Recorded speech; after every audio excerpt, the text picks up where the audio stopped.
On this episode of the Magic Detective Podcast, I talk about the life of Chevalier Ernest Thorn, one of the greatest European illusionists of all time. That and more on this episode of the Magic Detective Podcast.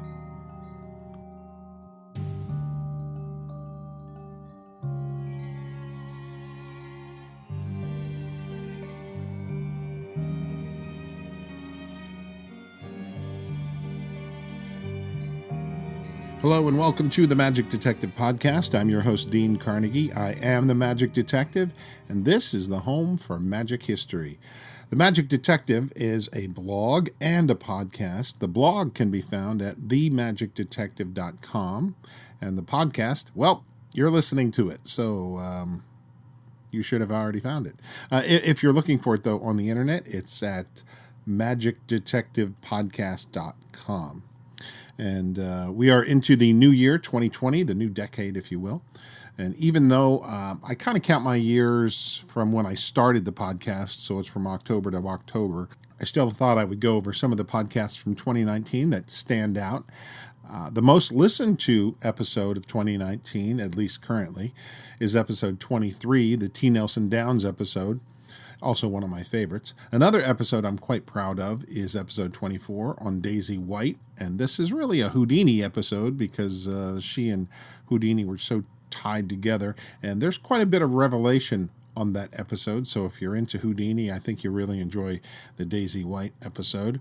Another one that really got a lot of attention was episode 31, the Deculta podcast. Very popular. And as far as the episodes that received the most likes, that would be episode 35, Houdini's Milk Can Escape, and episode 36, In Houdini's Own Words. So now as far as the likes, on average, the episodes get 2 or 3 likes, and some of them get more, but 2 or 3 likes. And I know that not everybody is liking the episodes as far as, when I say that, I mean like as far as hitting a button that has a heart or a thumbs up sign or something like that. Not that you don't personally like the episodes. It's just that it's a internet term, like. I know people aren't doing it for whatever reason. Maybe you're listening on a phone or something and you don't have access to that button. I don't know. But I do know that well over 100 people are listening to the podcast. So, and they keep listening, keep coming back for more. And I get tons of emails from people that say how much they enjoy the podcast. So thank you for those emails. I really do appreciate it. It's nice to know that people appreciate the content. And hey, and if you have a chance, you can always go back and like an episode. You can do that too. I would be very grateful for that as well. So that brings us to today, the first podcast of 2020. And the man I'm going to talk about today is one that I really knew virtually nothing about. I'd stumble upon his name here and there, but I really didn't know anything about him. He was considered one of the greatest magicians of his day, and yet he's virtually unknown to us today. And I remember saying these exact same words about a few other magicians. Robert Heller comes to mind, as does the great Morrow and others. Hey, they were famous in their day. Today they're forgotten. Yeah, and here's another one. Today's podcast is about one of the most popular European illusionists of his day, Chevalier Ernest Thorn. I will be referring to him as Ernest Thorn during most of the podcast. Now, to give you an idea of his fame, listen to this from a September 1927 article in Billboard magazine. And yes, it's that Billboard magazine, which today only covers music, but in the 1920s, they actually had a section devoted to magicians. Here's what it says. Chevalier Ernest Thorn occupies the place in the affection of European lovers of magic that Alexander Herman held in the esteem of Americans. Like Herman the Great, Chevalier Thorn's name and fame are household words in his native land, and his enviable reputation is worldwide. He was born September 23rd, 1853, in the Kingdom of Galicia. I didn't even know there was a Kingdom of Galicia. Apparently it was part of Austria and today is part of Poland and Ukraine. His birth name was Moses Abraham Thorn. I'm not really sure where Ernest came from, but it's beside the point. Now, his introduction into magic is captured in an article that he himself wrote, so here is what he had to say. At the age of 12 was the first time in my life that I saw a magician. He was the well-known Professor Saint Roman. The impression that I received as a child was to remain in my memory for a long time. I can see now the beautiful red velvet hangings with the sun, moon, and stars thereon, and the blazing array of apparatus on the stage. The hall was packed, and in my ears came the wonderful music. My undivided attention followed him through his great tricks, and I became so enchanted that I missed school and followed the magician into the next town, only to be mystified again. I must confess that at first I only desired to understand how he accomplished his wonders, and did not know that it was to become in me my leading desire to do them. Had a house fallen on my head, it would not have seemed so heavy. At this point, young Thorn purchased some magic apparatus and began to study and perform, mostly for friends, schoolmates, and family. Eventually, an opportunity arose when he heard the greatest magician of the time needed an assistant, so he applied for the job, and he got it. The man's name was Henry Smith Cagliostro. I imagine it was his advertisements that said he was the greatest magician of the time, because reality would prove otherwise. Young Thorn went to work for Cagliostro, doing just about every job, from lining up gigs to putting up posters to selling tickets, and then he found out that Cagliostro was a terrible stage magician. He was accustomed to working with a small table and being among the audience, so it's likely he was a close-up style magician, maybe ahead of his time. But once he hit the stage, he was completely lost. For Thorn, it was time to move on. Eventually, he went to work assisting another performer who actually was rather famous. His name was Bellaccini. Thorn stayed with Bellaccini for several years before going out on his own. In 1879, the time came for Thorn to venture out with his own show. He had the good fortune of having traveled all over Europe, and he knew his way around rather well. In his short autobiography that appeared in the Linking Ring magazine, October 1924, he tells of performing before the Sultan in Constantinople. He wanted to present Decollete's Vanishing Lady illusion, but a specially placed Persian rug on the stage would prevent his ability to complete the illusion. By the way, the rug was also nailed to the floor, adding to the difficulty. As strange as it sounds, Thorn was able to get special permission to present the illusion. As I've said before, I don't reveal magic secrets, but I can tell you he didn't remove the Persian rug. Figure that one out. During his tour of the world, he partnered with his brother Henry. About midway through the tour, Henry became part of the show, adopting the name Darwin. The two brothers began to perform as Thorn and Darwin, the Royal Illusionists. One particular stop on their tour would prove to be life-changing. They gave a command performance before King Norodom I of Cambodia. The king was so pleased with the performance that following, he knighted Ernest. This is where the name Chevalier Ernest Thorn comes from. The word chevalier is the French term for knight. I suppose it's the equivalent of the British using sir before their people that are knighted. According to an article in the July 1929 Linking Ring, their trip wasn't all sunshine and roses. It reads, "The voyage was to be continued to Hong Kong. For this purpose, he went on board the SS Flintshire. Hardly had the steamer put to sea, again an unheard typhoon burst forth, and the ship arrived first on the 7th day near the port of Hong Kong. It has to pass the 14 miles long coral reef, the Scarborough Shoal, before coming to Hong Kong. What horror when the steamer again was aground at this reef. 4 days and 4 nights superhuman efforts were made to set the ship afloat again, but vainly. And all the time, no vessel passed during this disastrous place. In that dreadful situation, 21 of the passengers were willing to go on a boat and row to the coast and look out for any help for the ship and its passengers. Thorn and his brother were among the volunteers. The sea getting very rough again, the boat was not able to ply to the coast. On the contrary, by the hurricane, it was driven into the open sea, where it strayed for 7 days and 7 nights. By penetrating water, the boat got overloaded and sunk to the brim, and had to be perpetually scooped and emptied by all means possible. To increase the horror, on the second day a big shark appeared behind the boat and followed it day and night.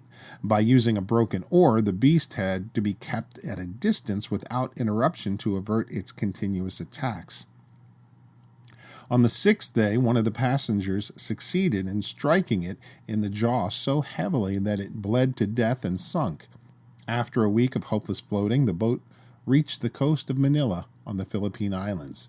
The Naval Observatory had discovered it, but a fog of such denseness was spread along the coast that the lifeboat could not come near the boat itself, and missing the direction again and again. In the meantime, the boat drove itself to the coast, and the poor half-dead shipwrecked crew were put in a place of safety. All of them were entirely lame from the endured cold, excitement, and starving, and no one was able to walk. Person by person had to be carried to land. Having left their passports on the Flintshire, the poor fellows were not allowed to stay longer in Manila than was necessary for their recovery. They were brought to the SS Flintshire, which was still aground and immovable on the reef by a Spanish steamer. The mentioned steamer succeeded in making the disastrous ship afloat, and at last, after a tiresome voyage of 3.5 days, the port was reached. But Thorn lost all of his baggage, possessing nothing but the suit on his body. No mention in the article about the props from the show, so either they were lost also and easily replaced, or they were salvaged. I don't know. Thorn was able to find replacement clothes in order to perform at the Chinese Imperial Theater in Hong Kong.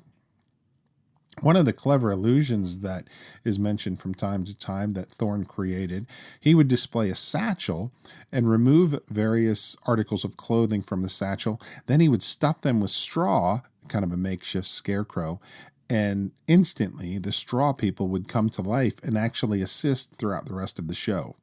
It's a clever way to introduce your assistants. In March of 1879, they were in Sydney, Australia. Among the many accolades they received for their show, it also turns out that Ernest Thorn was the first person ever to present the vanishing bird in cage on the continent. He referred to it as his original flying cage and would often feature it in the advertisements for their show. Of course, this was Dakota's vanishing bird cage, which was all the rage. By the end of 1879, they found their way to the United States. There's an article from the Oregonian newspaper, December 30th, 1879, which describes their act nicely. The Illusionists, Thorn and Darwin, made their appearance last evening to what should have been a larger audience. Their performance is exceedingly clever and entertaining, especially the hour spent with Chevalier Thorn in his hour in Dreamland. His manipulations of the cards was the best we have ever seen here, and in this he was not surpassed by the late Robert Heller. The goldfish trick, which was given here by Herman some years ago, lost none of its attraction last night, to judge that by the delight of the audience expressed. The most marvelous act, and one which was encored by the audience, was the flying birdcage. It was the most wonderful achievement ever accomplished on this stage, and puts into the shade the best trick that has ever been presented by any previous professor of the black art who has visited here. Their spiritual manifestations were, however, the chief attraction of the evening, their cabinets of seances being exceedingly clever and at the same time most mystifying to the audience. Messieurs Thorn and Darwin, having been securely tied by stout ropes by a committee of prominent gentlemen, immediately after the cabinet being closed, hands are seen to appear through the various apertures, bells ring, tambourines play, and a discordant jangling of various instruments, which must have been the work of many hands. In a twinkling, however, the cabinet is opened, and the supposed mediums are securely tied, leaving the committee and the audience perplexed as to how things can be. Now, if I might backtrack just 1 month before the brothers reached the mainland, they were in Hawaii. On November 15, 1879, the Pacific Commercial Advertiser newspaper records a review of their show, which, like the previous one, was glowing, but it also included something that I found quite interesting. Now, the year is 1879. Mr. Thorn was challenged by a gentleman to be tied up in a manner that he would not be able to free himself. The princely sum of $50 was added to make the challenge even more exciting. A gentleman by the name of Mr. Douglas proceeded to tie up Ernest Thorn in a way that seemed merciless by much of the audience. It took a full 12 minutes to get completely tied. When Douglas was happy with the completed ties, he let Thorn attempt the escape. Ernest Thorn began to twist and wiggle his body, and by the 4-minute mark was free, and the paper said, to thunderous applause. David Price's book, Magic, A Pictorial History of Conjurers in the Theater, said that the brothers toured America for the next 6 or 7 years. In 1886, Ernest Thorn chose to return to Europe, while his brother Henry, who had been performing as Darwin, chose to remain in America. He stayed here, became a citizen, and eventually married and had a family. Once Ernest Thorn returned to Europe, he began to tour again. His part of the act when he worked with his brother was called An Hour in Dreamland. He often still used this title, but it would seem over time his show was simply called Dreamland. And what a dreamland it was. Prior to returning to Europe, it would appear that his part of the show was made up of smaller stage tricks like the Chinese rings, the vanishing birdcage, the flying handkerchiefs, the coffee vase, the inexhaustible decanter, and of course we know he had the Dakota vanishing lady. Chevalier Thorn really becomes an illusionist once he returns to Europe, and many of the illusions were his own creations. Some of his illusions have very interesting names. Rather than calling a trick the Vanishing Lady, for example, he may have had something more exotic, like the Dream of the Caliph. This particular illusion is the precursor to Charles Morit's Flido. Actually, by appearances, it appears that Moritz stole the idea from Thorn and made only minor changes. Maybe stole is too harsh a word, as Charles Moritz, too, was an amazing inventor of illusions. He was featured on podcast 39, but there is no question the two illusions are almost identical. Another illusion of Thorn's that caught my eye was called the sarcophagus, and for the curious, you may know this illusion as the mummy case. It's featured in the book The Great Illusions of Magic by Byron Wells, though there is no mention of Thorn in the description in the book. In fact, one flaw that I find with that book is that there's no historical reference to the various illusions. It would have been so much better to have a little bit of historical context. To my surprise, the graphic design on the front of Thorn's illusions was pretty faithfully continued in later versions. I had no idea that this was Thorn's creation. In the effect, a large sarcophagus is displayed. The door is opened, revealing another door with another image of a mummy. This door is opened so that the mummy itself can be removed. Once it is removed, the back doors of the sarcophagus are opened, showing it completely empty. The mummy figure is then placed back inside. All the doors are closed. Likely back in the day of Chevalier Thorn, he would have shot a starter pistol. This was a common practice rather than saying a magic word. And then the doors would be opened to the sarcophagus, and out would walk an Egyptian princess. The year 1896 is significant because it's the year that Ernest Thorn leaves the stage and takes a position as a manager of all the music halls in Budapest. An event is taking place called the Millennium Exhibition. His tenure as manager nearly wiped out all of his savings. It was not a profitable venture, nor a good move. I know that Thorn married his wife Julia in the 1890s, so this was perhaps an attempt to settle down and get off the road, but it failed badly. His next venture was investing in a music hall in the town of Lemberg. This also turned out to be a disaster for Thorn. But Thorn's loss was our gain because he returned to the stage in the early 1900s and once again set out as an illusionist. Again, David Price's book Magic mentions that he either presented his Dreamland show or a shorter 20-minute vaudeville-style act where he did 6 illusions in that short period of time. That's a lot of work and a lot of props for 20 minutes. Our next Thorn illusion, which can be found in the pages of The Great Illusions of Magic by Byron Wells, is the Noah's Ark illusion. This was a large, horizontal-shaped cabinet, actually had somewhat of a boat-like look to it, thus the name Noah's Ark. The cabinet first was shown to be completely empty, and then its doors all closed up. In the front doors of the ark, there are cutouts that allow the magician to reach inside the cabinet without having to open the doors themselves, and each time he reaches inside, he removes another animal. Ducks, geese, rabbits, chickens, an entire barnyard of animals is produced from the previously empty cabinet. And then, for the finale, a woman is produced from the cabinet. In 1904, according to Mahatma magazine, Thorn begins to work with Tommy Downs on some illusions for his show. Among these gems is this, the effect of which is the instantaneous disappearance of a lady suspended in a hammock from a table. The table, hammock, and the lady vanish together in full view of the audience. The illusion does not depend upon the use of mirrors, cabinets, glass, traps in the stage, or back curtains. Downs and Thorn had the illusion patented, and the patent papers appeared in the Magician's Annual in 1908. The illusion was also featured in Thorn's show and was known as Atavar. To hear more about Thorn's work with Downs, you can listen to podcast 23 on the life of T. Nelson Downs. We can thank Ottokar Fischer for saving this next mystery.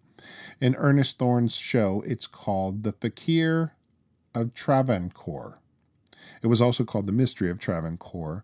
That title would give you no clue as to what the illusion involved. I found the illusion described in the pages of Fischer's Illustrated Magic. And this book, for the unfamiliar, is chock full of forgotten secrets. My dear friend Denny Haney first turned me onto this book years ago.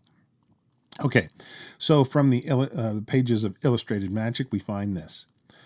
Among the transformation illusions is the one produced under the title 1, 2, 3. The proceeding is as follows. One of the performer's assistants is laid on a sort of flat bench and fastened to it with straps whose ends are secured by padlocks which the spectators themselves may lock. The bench with the man fastened to it is now lifted onto a platform about 18 inches high, underneath which there is an unobstructed view. A curtain is surrounding the platform is let down for a period of 3 seconds. While the conjurer counts 1, 2, 3, when the curtain goes up, the male assistant has disappeared from under the straps, and in his place is a girl. In order to release the girl, the padlocks must be opened and the straps unbuckled, which requires several minutes.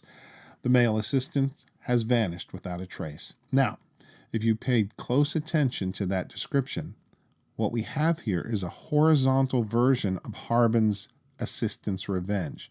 The only difference is a person vanishes, but the effect is very similar and likely the inspiration for that later illusion.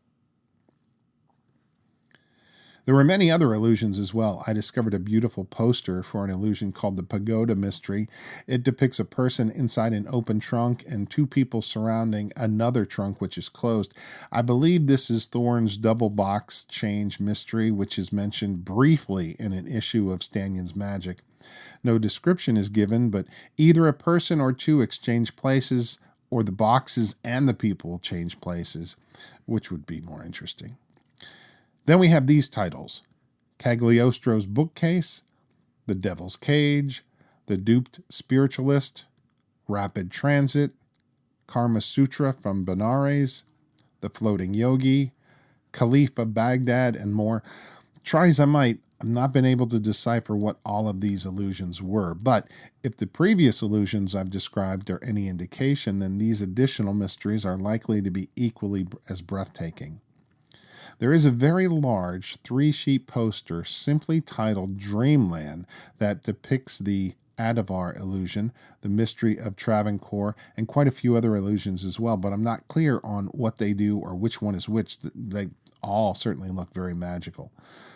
Several places have pointed out that Ernest Thorn was insanely jealous of his wife and wouldn't let anyone speak to her. Even when the Sphinx magazine wanted to feature his wife, Thorn sent them a photo, but would not include any biographical information. So they put her picture on the cover and wrote the briefest of bios inside. Sadly, Julia Thorn passed away unexpected at the age of 50 in 1919. Thorn was devastated and began to slow down. He apparently lost quite a bit of money in the German financial crisis of 1922. David Price's book Magic says that Thorn lived out his final days in abject poverty, but an article in the Sphinx contradicted that and said he was living his last days in comfort. What we do know is he sold off his show, The Illusions and all the show properties, to another magician, Alois Kastner. And Thorn also gradually sold off his enormous antique collection. Moses Abraham Ernest Thorn died in Leipzig, Germany on May 21, 1928. He was 74 years old when he passed away. Price's book notes that after Thorn had died, a cushion belonging to his wife was discovered to have all of her jewels sewn inside. Had they been sold off during his lifetime, Chevalier Thorn's final years may have been a bit brighter. That is an amazing story. I had no idea this fellow was such an amazing inventor of illusions, and I truly hope that eventually I can find out what all these other illusions are and what they do and even how they work. It truly sounds like a treasure trove of lost illusions just waiting to be brought back to modern audiences. This guy was amazing. And that, my friends, will do it for episode 41 of the Magic Detective Podcast. If you enjoyed the podcast, please remember to like, share, and subscribe. If you listen via iTunes, please consider giving me a 5-star review. That would be greatly appreciated. Until next time, I'm Dean Carnegie. I am the Magic Detective. Have a great week and be well.